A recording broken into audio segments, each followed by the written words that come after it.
Here. My name is Jamie. I'm here with the Deering Banjo Company, and with me, as always, is the wonderful, delightful, fantastic David Bandrowski. David, how you doing? Hey, I'm good. Good to be here. We do have fun, don't we? Oh yeah, I love doing these. It's a blast. Yeah, absolutely. Well, we got got a very cool guest here today. We're excited. We're going to bring him in just a minute, but before we do, I just want to remind everybody of next week's guest. The delightful BB Barnes will be with us. Dave, you managed to catch up with her at Rocky Grass weekend ago. And very excited to have her on. I will not be here. I will be on vacation with my family. So I'm leaving you in the capable hands of David and Jonathan. You're in for a treat. Also want to give a big shout out to Jonathan today. Anyone who appreciated the new intro and the graphics. Very cool. Thank you, my friend, finishing those off early this morning. I hope that went well. What else do we have? A couple more things. All the upcoming episodes are now up on the Deering Live page, which is deeringbanjos.com/deeringlive. And you can tune in there to see all of the past episodes as well. Dave, what do you think? Should we get our guest in here? Yeah, let's bring him in. All right. So our guest today he's a true scholar of American folk music. He's written the critically acclaimed book on American field recordings, The Beautiful Music All Around Us.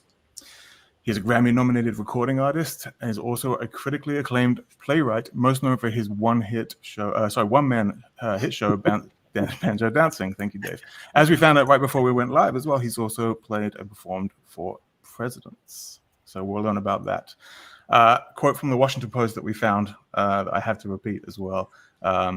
Among the enduring Washington institutions, the Lincoln Memorial, the White House, the inaugural parade, it will soon be necessary to include Stephen Wade. Ladies and gentlemen, please welcome Mr. Stephen Wade. Stephen, how are you? Well, thank you very much, James. Thank you. You're very kind. Yeah. I wrote that from the heart. Well, there we go. How where in the world are you? Remind everybody you're in. We live just outside Washington, D.C. My wife. Okay. Yeah. Wonderful. Well, I hope everything is good and safe and well out there. So. Well, I wouldn't. There's a lot of trouble. We make trouble here in Washington. Yeah. Okay. I guess you know that. But it's okay. But I think we'll get started, right? So let's do the traditional Deering Live etiquette and invite you to play a little tune. Edit your thing.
So great to have you here, Stephen. What was that?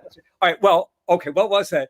That was Wild Horse or Stony Point or Buck Creek Gals or Wake Up Jacob, Pigtown Fling, Old Dad, Unfortunate Dog, Kelton's Reel. And when Earl Scruggs and Paul Warren played it together, they just called it Fiddle and Banjo. And so it's a tune with many versions and many names and many possibilities within it. So why do you think so many, so much folk music, has multiple names for the same tune? How does that come about? Because traditional music, there's a shared artistic responsibility. All these different, there's this common possession, and all these individual contributors. and it's in that balance there. So these different players are bringing different interpretations, and in this case, lots of names to identify those ways of thinking about that tune and approaching it. And that kind of goes into a question I was going to ask later, but it's a good time now. How do you see like people that are, playing traditional music today?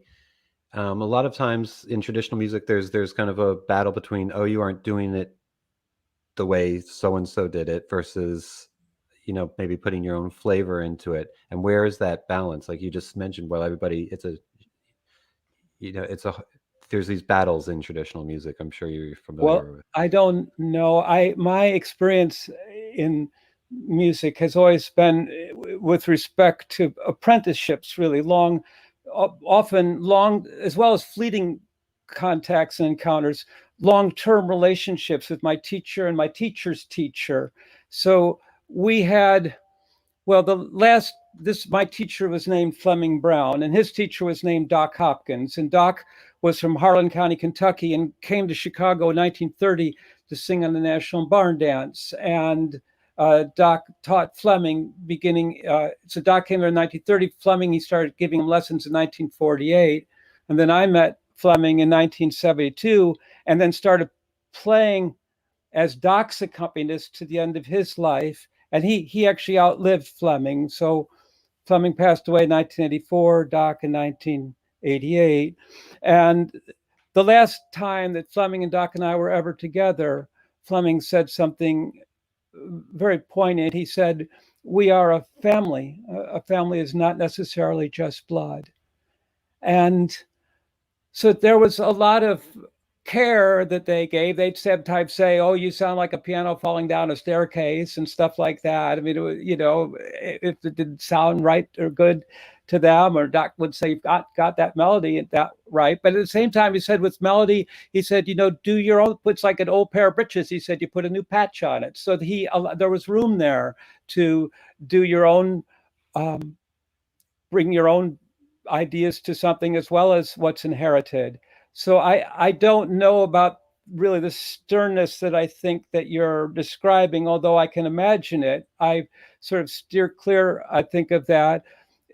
Many of the people, the older generation players that I was fortunate enough to meet, both Black and white, men and women, I guess the oldest of whom was born in the late 1880s, there was usually a great deal of warmth, happy to have visitors who cared. And so I don't think that this quite the same as chamber music, where there's perhaps something written that's fixed, where I'm sure there's people who have thoughts that it has to go one way or another, but I that's not a concern of mine. I'm too busy trying to learn the melody as it is and play it. I tend to get involved in those internecine warfare. I hear you. I'm with you. I agree with you. I've had the same experience when playing traditional jazz here in New Orleans with older musicians. They're very warm and open. To that they're happy to share the music and share the art form with you. Oh yeah. It is in just this collective experience of these songs, and then all these different individual contributors. As I said, that's an extraordinary thing. That's a different kind of creativity than one person's work alone. And at the same time, these are all artists who have individual styles and voices and sounds that bear our attention, demand our attention, or might compel our attention, I guess, to be the better way to say it. Well, you brought up some of your teachers. This was in Chicago when you first started learning the banjo and folk music. I believe you started on playing blues guitar, though. Acoustic blues guitar, was it?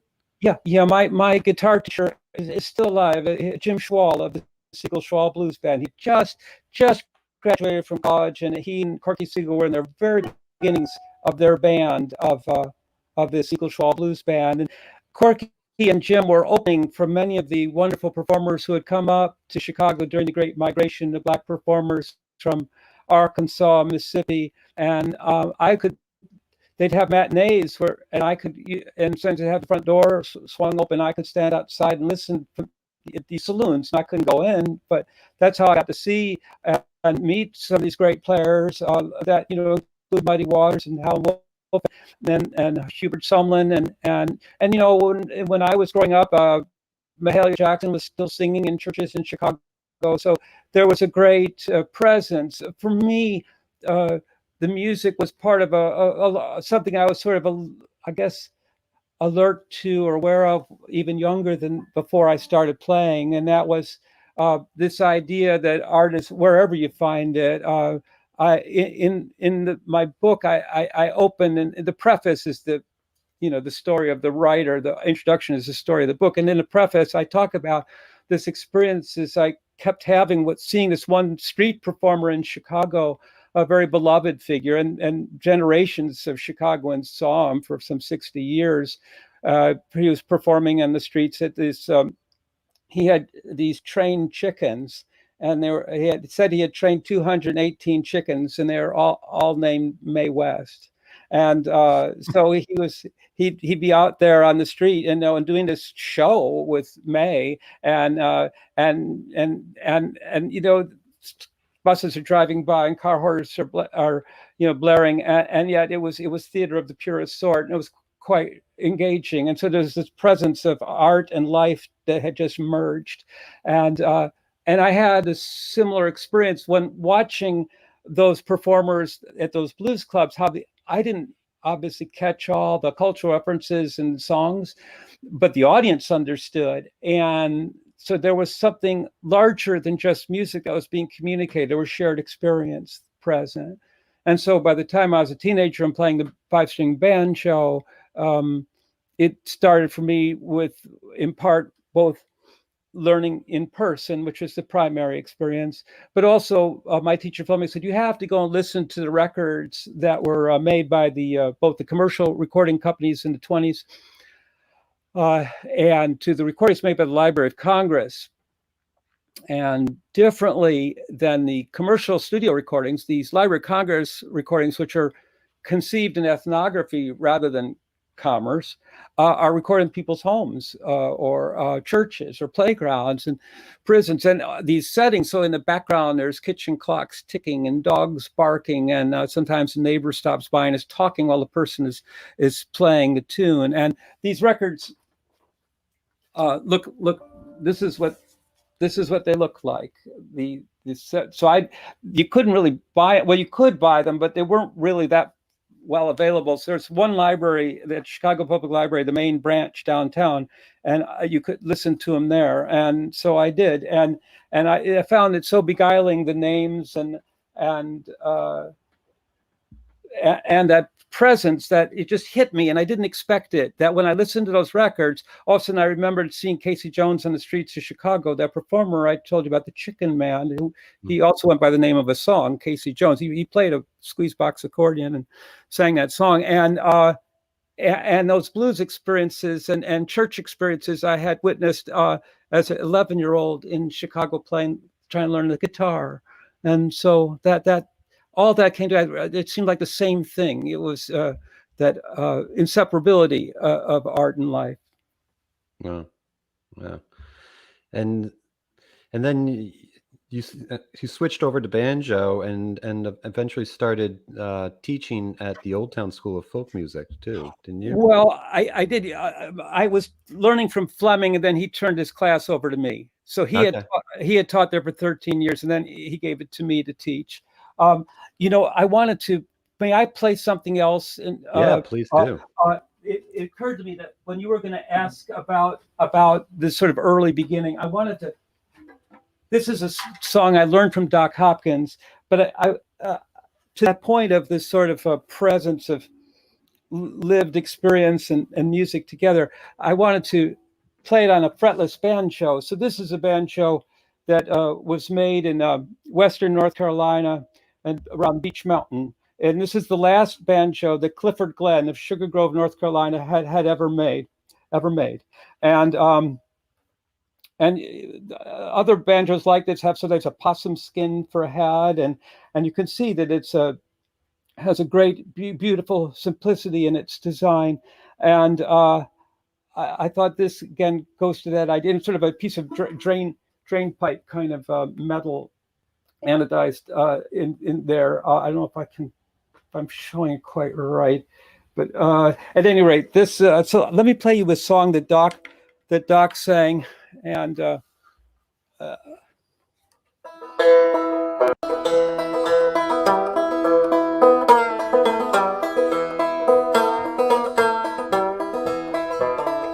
As I was going down the road, there I met Wild Bill Jones. He was walking and talking, true lover's side, bid her to leave her alone. Said, young man, my age is 21, too old to be controlled. I drew my pistol from my side. I took that poor boy's soul. I took poor boy's soul.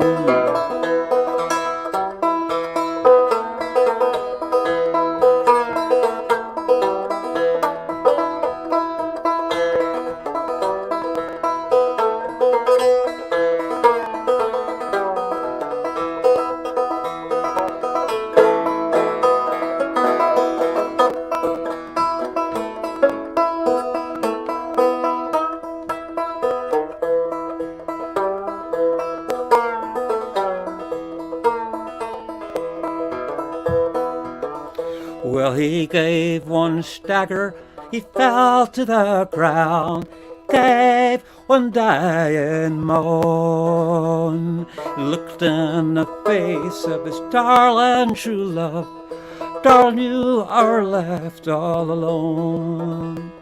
After 20 years in a penitentiary for killing old Wild Bill Jones. Oh, honey, babe, don't cry no more. Honey, babe, 20 years ain't long.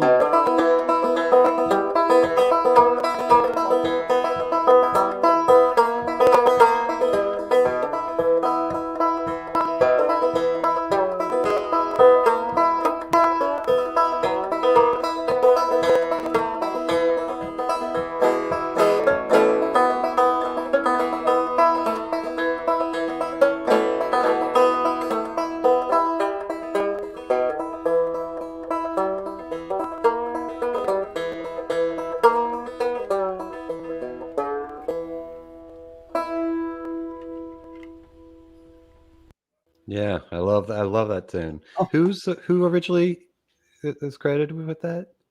Well, it's not a single author. It's who knows who created the version that I'm playing here is sort of a combination of Frank Prophet from Reese, North Carolina, who played a fretless banjo like this. But the chorus here is different than like the version you may have heard the Stanley Brothers do, because Doc goes up to the 4 chord, that C chord, with the. That's only in his version that I've heard. And he learned this song growing up as a little boy. Okay. And he first played it on a fretless banjo. He said it was a little a cedar neck, a red cedar neck with a cigar box drum, and it made kind of a thud sound.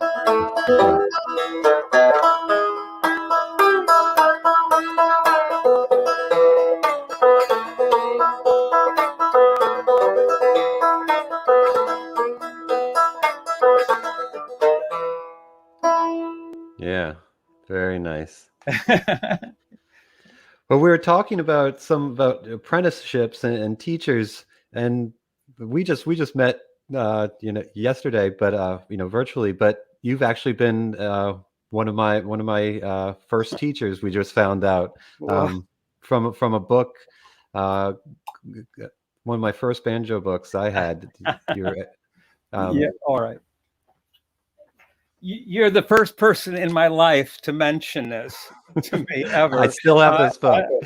Yeah. So it has Tony Trischka and Pete Wernick and Oh yeah, wonderful people. Yeah. Art Rosenbaum. Yeah. And This is a sort of a summary book, a digest of different instruction books, and for some reason the publisher. Should I show the picture, David? Yeah, Is that what I'm go for supposed to do? Okay. there we go. So that there it is. So you misspelled my name. It's Stephen, but that's okay. So that's oh, I got wrong. Sorry. So that's the thing, and that was from that picture was taken in 1977. Herb Wise, who owned who was the publisher, he took that to 1977 Philadelphia Folk Festival. Wow. And that banjo is right here. Here's that banjo. What is that banjo? This is a number 9 tubaphone banjo. Yeah, I had gotten it at January 1st, 1977. Began with a twang. That was the day I got this banjo. I borrowed the money from the late folk singer from Chicago, Fred Holstein. He lent it to me, and I paid him back and got this banjo. And then, and from what year was that made? That banjo? Well, the serial number would put it around 1919, and and I got this from a tool and die maker from Crystal Lake, Illinois. Yeah. Wow. Well, are you going to play something on it later? I do plan to. Okay. But based on the well, do you want me to play something on it now? We'll get to it. Yeah. Okay. I'm glad to. But so kind of moving through your history. Well, in the late 70s, you created a one-man show called Banjo Dancing.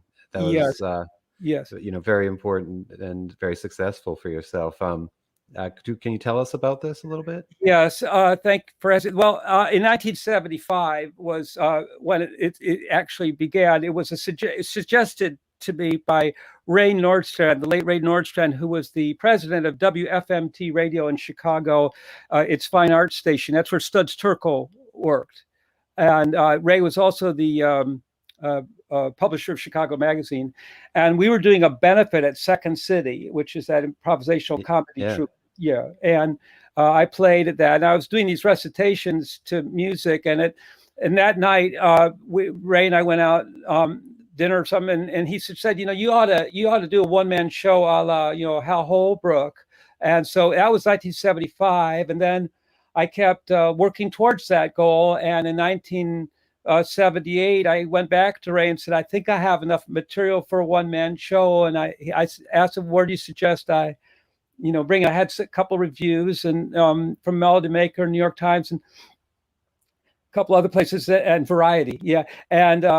And he said, well, try the Body Politic Theater, which was Chicago's first off-loop theater. So it was sort of and willing to take chances on an unknown. And so I was booked for May 1979 at that theater for just a few weeks, 4 weekends. And then, like Cinderella, my life changed overnight is what happened.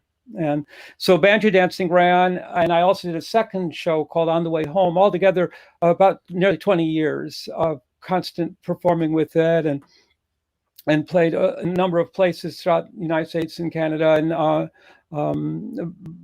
don't know, I'd say like 1 million people went. Wow. Yeah. Wow. So it was a wonderful experience, and never telephoned in the show, just I was always really tried to give it what I could. I can believe that. And then your most recent recording was called A Storyteller's Story: Sources of Banjo Dancing. Yes. Marked the anniversary of the show, didn't it? That marked the 40th anniversary of the show. Yeah, here's the cover. This came out just in 2019, and it has a 44-page booklet in it, and I talk about sort of the larger traditions that were at play.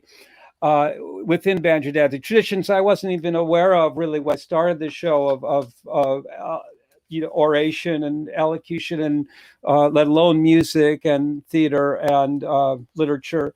A Storyteller's Story was a memoir written by Sherwood Anderson about he's talking about his experiences in Chicago, and I sort of moved from there into these larger traditions that were very much long in existence, including these verbal ones that were at the heart of banjo dancing, these comic boasts and noisy language that constituted really what became developed into the larger show, into my larger show. In other words, okay, Fleming told me, if you're gonna play the banjo, you're gonna have to get on stage because you're gonna forget 50% of what you know. It's gonna just disappear. You're gonna be so nervous. So, all right. So there was a little club, smoky place near the Old Town School that would meet after classes on Thursday nights. It's called the Saddle Club. Okay, and people would play there. Musicians who were traveling through Chicago to perform at real nightclubs where they could pay would play there, as well as students in the school would get on stage there. So the first night, Fleming introduces me. I play 3 fast banjo tunes, and each tune successively, the audience is drifting into their own conversations. It was clearly well intended, but it wasn't really connecting. But the following week, he said, "You got to get back out there." I had read a mock oration by an Arkansas legislator who's yelling, "The man who would change the name of Arkansas is the original iron-jawed, brass-mounted, copper-bellied corpse maker from the wilds of the Ozarks, sired by a hurricane, half-brother to the cholera, nearly related to the smallpox on his mother's side. He is the man they call sudden death and general desolation." Okay, so I'm reading that. I hadn't memorized, and it goes a lot longer than that. So I was reading it in one hand, playing the banjo in the other, and the place listened. It went up for grabs, and so that's the seed of banjo dancing there. And the truth is, there were stories like this that have been occurring since probably the late 18th century. But by 1830, people are writing in this sort of native vein.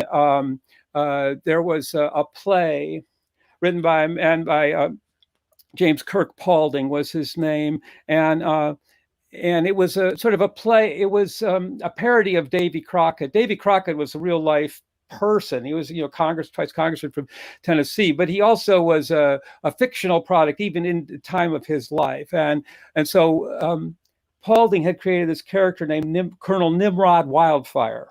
And in it, he said, "I'm the yellow flower of the forest, and I'm half horse, half alligator, and a touch of the earthquake. I'm all brimstone, but the head, and that's aqua fortis. And I've got the prettiest sister, fastest horse, ugliest dog in the district, and can outrun, outjump, throw down, drag out, and whip any man in all Kentucky." And so stuff like that is going on. And so I was learning about that kind of comic literature. And at the same time, I had always loved those talking songs, those talking blues songs like Booker White had done. And there was talking banjo songs, too, that Bascom Lunsford had recorded for the Library of Congress. And I pointed to that Library of Congress record. I had heard that there. One song he did, it was a talking song. I guess the folklorist term for that is a cantafable, a talking tale, that was... occupied 2 sides of a 78 RPM record, which to me was mystifying. The fact that one song is on 2 entire sides of a record, right? And there was Bo Diddley when he did Who Do You Love? He's got these comic epithets, cobra snake for a necktie.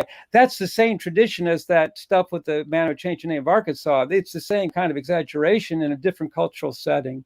So I was aware of that. And also in the church, in the Black church, there's a great flow between talking and singing that occurs in services, and there's punctuated by music. So I was aware of those traditions and loved them very much, completely unaware at the time, which I write about in the notes to Storyteller's Story, that there was genteel traditions that reading was taught in America, from those blueback spellers and all that sort of thing, by reading aloud. And women were finding jobs in elocution departments by mid-19th century. And there was all kinds of women composers who were using spoken word with music. So there's a whole lot of precedents for this that were there that this was tapping into, and I didn't know it, but have come to know it. I don't want to put you on the spot, but would you be able to do any of the spoken word? Well, I think I just did in a sense, but they take a long time. So what I was thinking, I knew you'd ask that. So I thought what I could do is one of the most pleasant moments in Banjo Dancing or On the Way Home was when I didn't talk at all and I just played. And now I'll play that banjo that we were just talking about, and I'll play a tune that I played in the show. Is that? Yeah, that'd be perfect. Yeah.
Yeah. What was that tune? What was the name of that tune? And what was the tuning that you're in as well? Spanish Fandango. Spanish Fandango. I'm in a wide open C tuning, but this is tuned low. I just didn't tune it up to pitch. I have it tuned low because I use this banjo to sing a lot of songs that I pitch down in E for my voice for other things, and I just didn't bring it up to a full C pitch. But I've never actually done it tuned low like that until just now. But that's what that piece was, and that comes from the playing of Pete Steele, who's the one banjo song in my book. Actually, I do another piece of his I write about in the book. The hardcover edition of the book has a CD in the back, and you can hear him playing a recording he made in 1938 at his home of the Coal Creek March, which is I think a variation actually on the Spanish Fandango.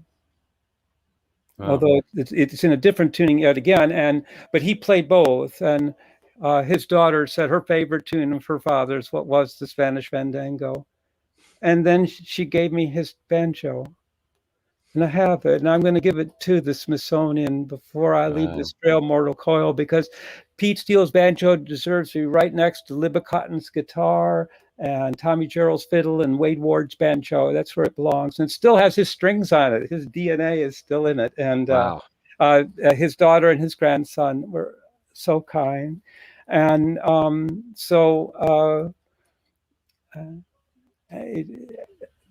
that's something about where this tune comes from. This Spanish Fandango goes into print as early as 1838 in America, and there's this innumerable versions of it, because it in a sense doesn't have a melody.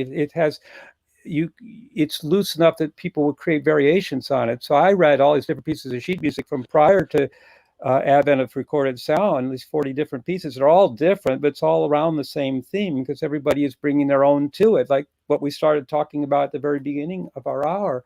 And and it allows for that kind of variation. And for some people, though, the Spanish Fandango, those who were trying to elevate the banjo, it was a music. One person wrote about it back in the 19th century as a musical atrocity. The Why? banjo. Why? Well, they said the musical equivalent of chopsticks. I mean, they just thought it was so simple. Of course, the great thing about it being simple, the reason why it was so popular, is that you could be a relatively inexperienced novice player and you'd sound really pretty good with the open tuning and the two chords, and you could, earn the approbation of your friends with it. So no wonder it was popular. But Yeah, that's when the banjo was the most popular instrument in America at the time. It's the 19th century. It's the electric guitar. The 19th century, as Wade Trubsel has written in his thesis. Yeah, he's right too. Yeah, that's cool. One of our viewers, Dan Mazer. I don't know if you know Dan. I do. Yeah, he says he saw Banjo Dancing with his parents at the old VAT room, and yes, he did. That you once gave him $1 when you were busking, and then he and his ex gave him a ride, gave you a ride home. Well, I hope I gave him more than that. He's out in California now, I believe, and yes. I just wish Dan the best, and I know that he continues to play, and he's worth listening to, and he's utterly committed to the instrument. And Dan, I wish you well. Oh. And we have another viewer, Jerry G, says, I met Stephen at Midwest Banjo Camp. So impressive. There's a world beyond tablature. His books are humorous, thoughtful, and a magnificent ride through folk tune history. Well, I know, Jerry, you're very sweet. Thank you so much. Well, learning this music is more than tablature, and tablature is a very helpful representation, no question about it. But written notation is helpful too, because if time values are better expressed in it. But the truth is, one wants to, feel the sweaty hand of the preacher on your shoulder. I think that's how it really goes. And so the personal contact with it has been everything for me. And I think that's what Jerry's talking about. And I appreciate it, though, Jerry. Thank you. Yeah, but yeah, that's so true. You really, books and educational material are fantastic tools, but you really need to get in there and learn from the sources too at the same time, and use your ears. I mean, people respond to the sounds of their time. So your band is definitely has a different level of modernity than the kind of things that I'm. And that's not a value judgment at all, David. It's just just an awareness of who people are listening to and what are they absorbing, and it's different. And of course, it is different in every generation. A lot of what I've been thinking about lately has to do with the sort of what was the popular music for people, who, like, I knew Sid Harkreader a little bit. I visited him. He was Uncle Dave Macon's first accompanist, and Sid was the first fiddler, a full-time fiddler in Nashville. He told me back on WDAD before the Grand Ole Opry, before WSM, and what he told me that he and his partner Oddie McWinders, who played with Jimmy Rogers, they were on the RKO vaudeville circuit, fiddle and stuff, and they would challenge the audience to name a tune, and they would play it, in this Middle Tennessee style that they have. But it was this, great. They were like walking fake books, and they were proud of it. And when I visited Sid Harkreader in 1979, I believe it was, he just played one tune after another. One, it was in B flat, and then you're in C, and then you're in G, then you're in A, and there was no time to put on a capo. Just grab a hold of that banjo and follow it. And that I imagine is how his shows were. And he was living in an old folks home in Nashville at the time, and it was just a thrilling experience to try to imagine what the world was like in his time. And I remember Carl Martin of Martin Bogan and the Armstrongs. He too, this is a black string band. He and Ted Bogan, they were they were walking fake books too. And they would go. They talked about in that movie, wonderful movie Terry Zwigoff made called Louie Bluey. They talked about pulling doors, and pulling doors meant that they were going into these different ethnic bars, pulling the door open and figuring out what to play, you know. So, and they, you know, he had his Tennessee Italian, and he was playing tunes or songs from these different cultures that would fit and appeal to the people in that bar and stuff. What a rich experience. And so I've been thinking about what is the popular music of that time that gets translated into vernacular music terms, because they're not playing it as pop music. I mean, they're not playing it as jazz musicians. You know, I did play with Joe Venuti once. Cool. Oh, unbelievable. Unbelievable. It was all cool. Art. I was taller than he, and his fiddle was here, and I was right above him. We played John Henry together, and I was clog dancing, and we were in a jazz club in Schenectady, New York. And Dave McKenna was on the piano, and Joe pointed at my feet with his bow and laughed. And he said the place was an upholstered sewer. That's how he described the joint that we were in. He had a wonderful sense of humor. He was a wonderful man, and I remember when he passed away, I just wept. He was in Chicago, or going to be playing in Chicago that night. That happened. Yeah, he was wonderful. Yeah. It was all music that was pouring out of him. Jerry G is asking about the McGee Brothers. He's saying, Tell us a little about the McGee Brothers. I'm not familiar. Well, Sam and Kirk McGee. Oh my goodness, yes. Well, I visited Kirk. He in 1981. They were okay. Sam McGee was the first person to record flat top guitar instrumentals in country music. Okay, so Sam McGee took over from Sid Harkreader in accompanying Uncle Dave Macon in the mid-20s, and then his younger brother. So Kirk, who's born 1899, the two of them are together and recording with Uncle Dave by 1926, 27 or so, and they also had their own career and a distinctive sound. And I need to play you something from that. I will. And they also then, in beginning around 1931, they started playing on the air with fiddler Arthur Smith, and that was very popular. People all over the Southeast and beyond listened to them. And then they had their own career. And when I met Kirk, he was the oldest living performer, consistently performer on the Grand Ole Opry. He'd been on, nearly 60 years at that point, and remarkably musical.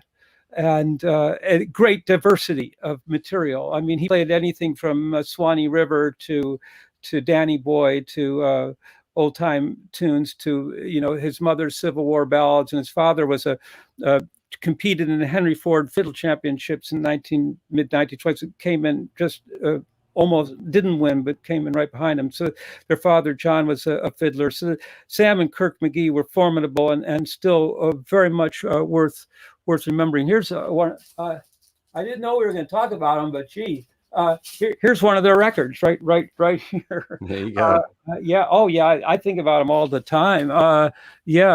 Just wonderful players, and I play a bunch of their pieces myself, or try to. Endlessly important to me. I guess I could try. This is the one that's closest in tune. We have somebody asking for you to play something on the Tubaphone number 3, if you can. Okay, I was going to play something on this Deering banjo because it's almost courteous. There we go. You were going to. The Deerings are wonderful people. I've known them since the early 1980s. Janet and Greg's mother came to Banjo Dancing, and Janet was doing a survey of all the banjo players in America, and she was going everywhere and doing real, she was surveying the field and getting to know everybody who's out there, professionally speaking. Mm-hmm. And then that was 1983, and then 1984, Greg came out and stayed over, and it was a Tubaphone number 3 that I had, and he studied that, and he said, I want to make a banjo that sounds like that. I was so complimented, and then eventually he did. And this is a banjo that I got purchased from them in 2001, and And what model is that? I can't see. That's well, it's your Tubaphone Is Vega Tubaphone. 2, I think you Vega call number it. 2. Yep. Yes, and I was going to play something. I was going to do a McGee. Well, first let me do something from Hobart Smith. Yeah. Okay.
Okay. That's great. What was that called? That's well, it was the patter roller, and I put in a little bit of chinkapin pie.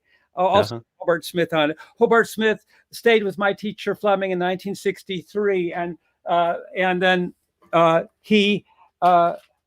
Fleming made the most extensive body of tapes of Hobart ever done, and he handed me those tapes before he passed away and said, do something with these. So in 2005 I finished that project, and it's for Smithsonian, called In Sacred Trust, the 1963 Fleming Brown tapes, and I wrote an 88 page booklet with it, and so forth, and it was at that time, this gets us back to the Jerrings, that I asked Janet and Smithsonian.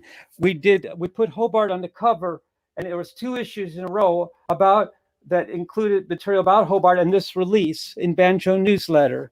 And I asked Janet and asked Smithsonian if we could, since Hobart played at that time in Chicago a Vega Wonder banjo, and since you guys had just acquired and were making Vega Wonders, I asked Janet, who was very kind about this, if we could do an ad together. And so I wrote the copy. It's the only time in my life I ever wrote an ad. And so it's Hobart Smith is Vega Wonder, and just wonderful. And so this is a combined a Deering and Smithsonian ad. It ran for 2 months in a row, a whole page in Banjo Newsletter. So thank you very much, Janet Deering and Greg Deering. And so I wanted to, I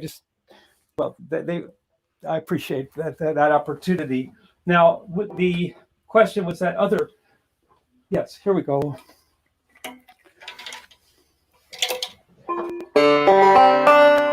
That number 3 Tubaphone. This is the number 3, the Vega number 3. Yeah.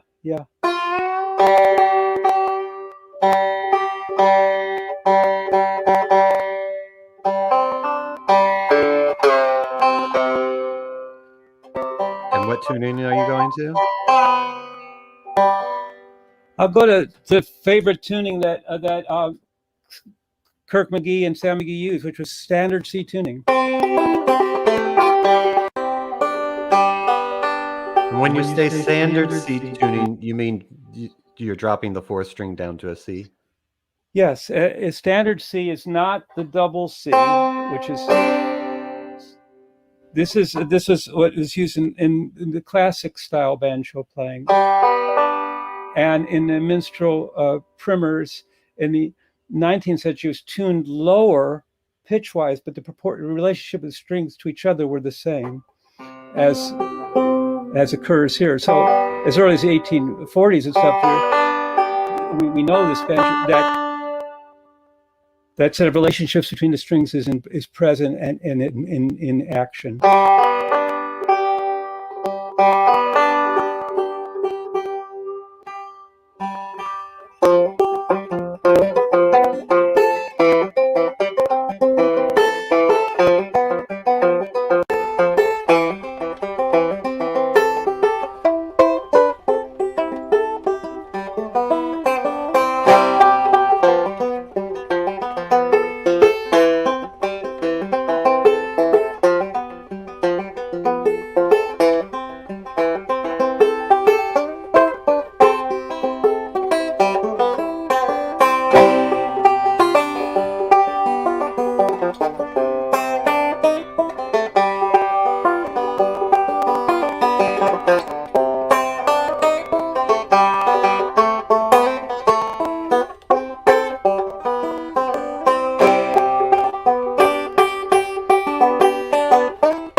That's a little bit of pig ankle rag there.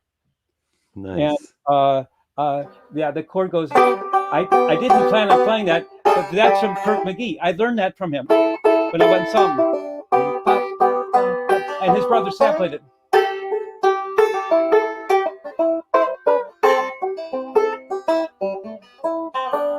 And this tune is also gets recreated. Gus Cannon played it as a Madison Street rag.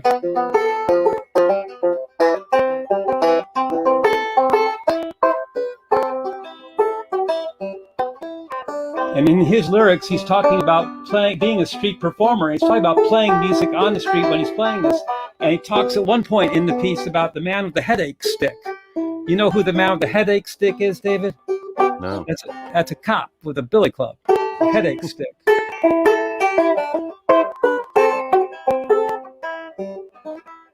And that's what a street singer knows about, you know. Yeah. So anyway, so that's a little bit of Kirk McGee. Anyway, that I didn't plan on it, but there you go. That's awesome. And if you wanted to, you know, using the picks on in his style, which he would have worn picks when he did this. I mean, he did wear picks when he did it, as did Sam. Sam said, playing without picks on, he says, like walking in it's like walking in gravel in your bare feet, you know.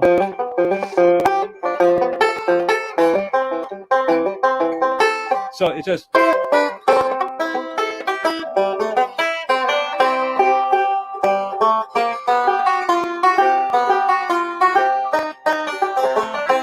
So I could go on, but that was the beginning of the Memphis Blues. But anyway, you get the idea. They got more tone out of it.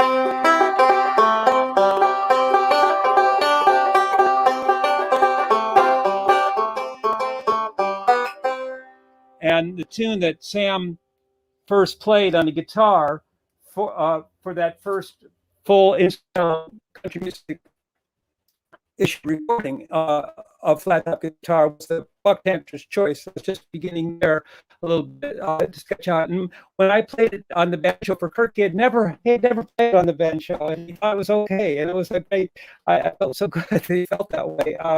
But it was on the guitar that Sam played. The flip side of that record was another instrumental he had learned as a boy from a doctor in town named Dr. John Merritt, and it was a tune called the Franklin Blues. He lived outside Franklin, Tennessee, and it was a small little ragtime kind of movements in it. It wasn't a blues at all, but Dr. also had segment parts, and he would Sam and Kirk would put different parts in at different times. It was memorized. They could memorize it that way and have a piece of it. It was modular, really. Wow. Yeah. Well, we're getting up towards the top of Oh, the hour. We want to start to wrap up. There's a lot of people. A lot of people are really happy to see you. oh, A lot of people that have known you for a while. I think that oh, there's Susan White who said oh, she's really? seen Oh, Banjo Dancing at least a dozen times. oh, yeah. All suffering. That's wonderful that she said hello. Oh, how nice. I've known Susan was around. Susan was around when around the time that picture, that book was taken. She was around there. Yeah, of course. Yeah. She lived in the village. Yeah, and that picture from the instruction book that you remember. Yeah. Oh wow. Yeah. And I'd like to bring in Jamie Laddie here to see if we have more questions on the chat. It's been a lot more compliments and just general thanks for being here more than it has been questions specific. But I would open up to the chat rooms, both of them right now, if anybody wants to drop anything in before we start wrapping up. I know that Jonas said, Steve, they used to host a camp up in Estes Park, and that's where my wife and I met him.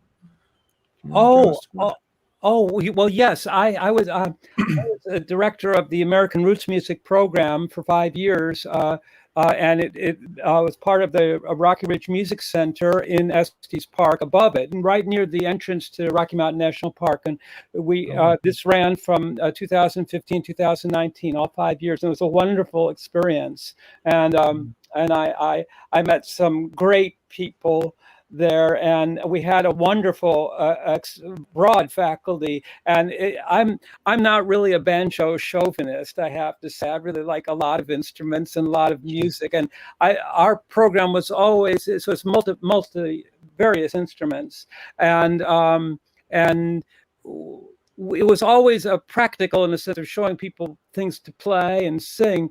But it was also historical. It was always bringing the two parts together, that practical and the historical. And we had just a great richness to draw upon. And our faculty, we had all kinds of people, from Dick Weissman. Do you remember him? He's been around. Yeah. and Harry Tuft and Peter Wernick taught 1 year. I mean, all kinds of just. I'll forget people that I don't wish to. We had wonderful women teachers, Peggy Browning from Old Town School in Chicago, and Matt Brown, the fiddler, who just moved to Kentucky this week. And it was just all kinds of. We always had a live dance on Saturday nights, and the community could come. We had sort of lecture presentations. We had workshops. We had. I will be forever touched by that experience and by the people who came. It was a great experience. That's awesome. Yeah, you certainly lived an incredible life with what you do, right? You've met a lot of cool people. A couple of questions related to specifically with artists, old and new. So John he's in the other chat room. He's not in the one we were looking at, but says, hi, Stephen, enjoying this experience. I'm just down the I-95 in Richmond as a beginning player. I find myself leaning toward old-time clawhammer style, and I notice you're integrating kind of picking and clawhammer, which is very intriguing to me. And he asks, what kind of artists or tunes should I look to learn to play that incorporate both styles, in your opinion? Well, Uncle Dave Macon did both. Pete Steele played in a variety of styles. He wouldn't mix them necessarily in the same tune, but Uncle Dave would mix picking and frailing in the same piece. Doc Hopkins would do that too. I just played a number of right-hand styles because it was required, really, in doing a one-man show, to have as many sounds as possible. The audience, all 50 banjo players were ever going to go to Banjo Dancing went, but for everybody else, the banjo was just sort of an undifferentiated instrument. But their ears could still make out differences in things and dynamics, whether they're aware of whatever technique or precedence. That's not requisite. The point is that I had to have that variety of 2-finger and 3-finger and up picking, and as well as down picking, and there's just a lot to lean on for that. I mean, and there's different kinds of picking up with 2 fingers that one can venture, as well as down picking.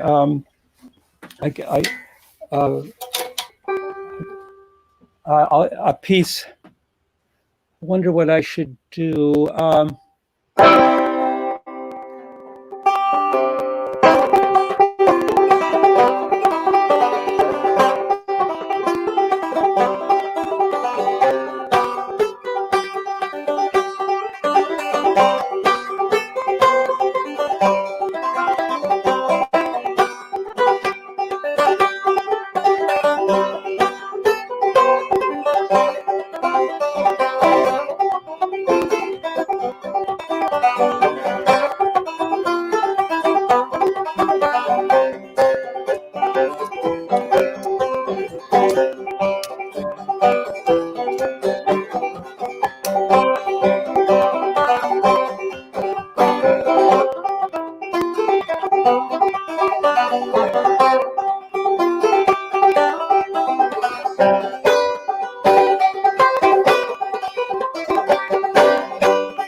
And that's just frailing. That's just down picking. And I guess I could finger pick it for you now, or maybe we're out of time. I don't know. As long as you got time, we got a few more minutes. I've got a couple more questions for you too. Are you good on time, Stephen? Well, I'm not going anywhere. Excellent. That's what we like to hear.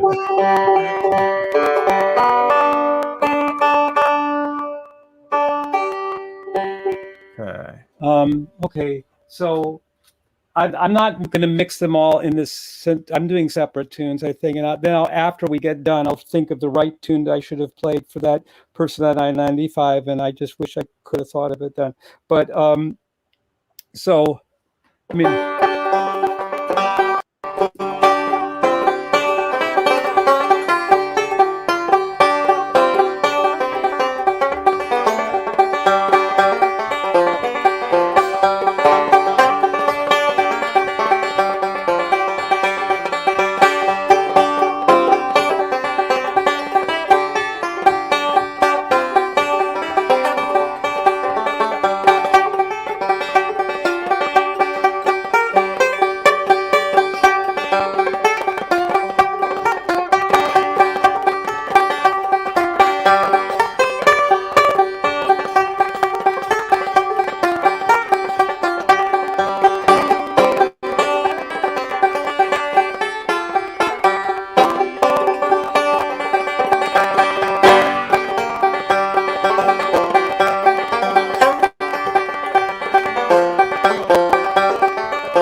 That's Kitchen Girl. And I'm just trying to do sort of a 3-finger picking of it. But if you were to play it like this, here.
Delightful. Absolutely delightful. Oh, thanks. And that comes into playing of the fiddling of Henry Reed from Glenlyn, Virginia, and just sort of he played in A, keep it up, but anyway, that's a couple different approaches there to things. That's sort of kind of a proto bluegrass 3-finger. I was leading with the index finger instead of the thumb, but there's still all these different possibilities. This is a music of renewal. That's a story of renewal in folklore, and within it, the music that we're all engaged in, and all these different. Again, I'll go back to the same point of common possessions and these individual contributions that people are making, and so have at it. It's just a lot. I love it. There was one other question from Dan Mazer again, because we love Dan. Oh, okay. Oh, and we want to bring it back up. So he says, Stephen is so knowledgeable. Actually, this is a 2-part question, so we'll start with the first part. Stephen is so knowledgeable about traditional music, but I'd love to hear his take on innovators like Eddie Adcock, Bela Fleck, and even more modern innovators like Noam Bukowski. Care to speak? Well, I'm very yes. Okay, Noam, the first album that Noam ever got up in music, from what I'm told, his teacher was Mark Dvorak at the Old Town School, and Mark lent him this record that I made of my teacher fluttering down, and it got it in his hands a week or so before he died. And the first song on this record is Once I Had the Old Banjo, and this is the first album I ever produced, and got this done. And Tommy did a fantastic job with that song. And now Noam has taken it from this recording and done his own wonderful invention on this song. On the solo album, Banjo album, yeah. So that's the route that this takes. And so of course I think it's terrific. I've never met him, but I've as for Eddie Adcock, I just think he's genius. I mean, I first saw him around 1971. He was just starting Second Generation, and I had seen, I listened to, I saw, Don Reno in that year too, and I was really fascinated and by all the things he did. But when we did the Tennessee Banjo Institute in 1990, this is appropriate since we're sort of closing up. So this is the Tennessee Banjo Institute in 1990, and there's a picture. If you go up close somehow, you'll see me sitting next to Janet Deering in this picture, and Eddie Adcock is here too. And it struck me that he was an overwhelmingly musical individual for which there were no boundaries. So I all I could do is give thanks that I'm into innovators, for goodness sake, like all the folks that Dan mentioned, and respect them mightily. I don't really have much to add to that. I actually play a little bit of melodic banjo, but we'll get to that the next, if you ever have me back. I have learned some of that. I practice. It's hard for me, and so it's good to. Jethro Burns, who was a brilliant musician, the mandolin player, he told me, he said, Steve, practice what you don't play well. Okay, so I do practice melodic banjo, which is a challenge for me, but I keep working at it. So I don't know how else to tie that up, but Jethro's words should speak for all of us who play the music and are who listen to your weekly programs. Very, very, very, poignant words there. Yeah, definitely. He was a wonderful man, and boy, did he know show business, Jethro. He was just great. He vetted everywhere. Well, Stephen, it's been a real pleasure today, and chatting with you yesterday for a while. I know you got to sit in with Janet yesterday as well, and catch up a little bit, which was really cool. And we'll have to have you on again soon. But we're wrapping up past the hour. So, is there any kind of final, words of wisdom or anything you want to share before we part ways for the day? Oh, well, I think I thought I did that when I was talking about renewal. But I could probably find something here about sort of the irrepressible flow of creativity in American music, but I think what the work that you do by talking with all these different musicians that you do every week attests to that and demonstrates that to all of us in palpable terms. So I appreciate being part of this, and that all my friends and all these wonderful people who wrote to you. I have no idea who and what, but I am grateful for those friendships and for knowing them. There's a lot of people on here today that really appreciate you and everything you've done and contributed and still contribute to the wonderful world of traditional music. It's you should be up there with the White House and the inaugural parade. So it's a well-deserved statement, I think. For anybody wanting to find out more about Stephen, there is several links in the description on YouTube and Facebook that we put in earlier.